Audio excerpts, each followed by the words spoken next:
A lot of Christians that I've met, I can't say are really excited about heaven because they really don't know anything about it. They just know they're going to heaven because they've invited Jesus into their life. Tell us what you've seen in the churches as you've talked in conferences and churches and you've taught at school. What are you noticing? Well, I actually had a good friend, a Bible-believing pastor, who confessed to me one day. He said, the truth is, I would rather be annihilated when I die than go on forever, on and on in eternity. And I said, why would you say that? He said, because it's just, the idea is so tedious, it's so boring, nothing to do. I mean, I know we're going to worship God and I love the Lord, but I just would like to be able to do some other things too. And I thought, here's a pastor, a graduate of a Bible college and a seminary, and he's not excited about heaven. So obviously he's not going to communicate excitement about heaven. And I think for a lot of people, it's kind of a neutral subject where, yeah, it's a great idea. Yeah, the idea, heaven's a lot better than hell. It's a lot better than the alternative. But they're not really excited about it. And then I think about how excited we get about places where if you're going to go to Disney World or you're going to go to the Grand Canyon, or what do? You find out everything you can find out about it, and you talk to people who can tell you, give you little clues about what's there.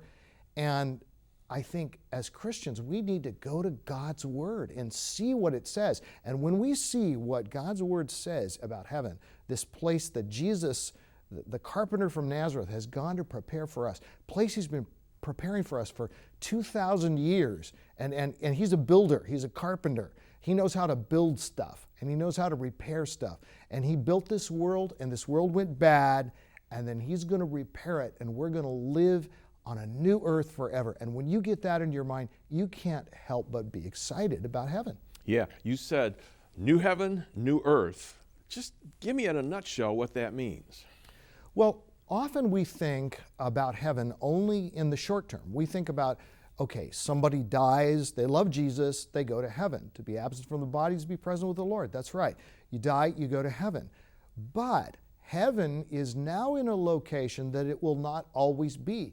We are told that God will bring heaven down from the invisible realm and place it on a new earth, a new creation. And we're told that in Revelation 21 and 22, Isaiah 60, Isaiah 65, other passages.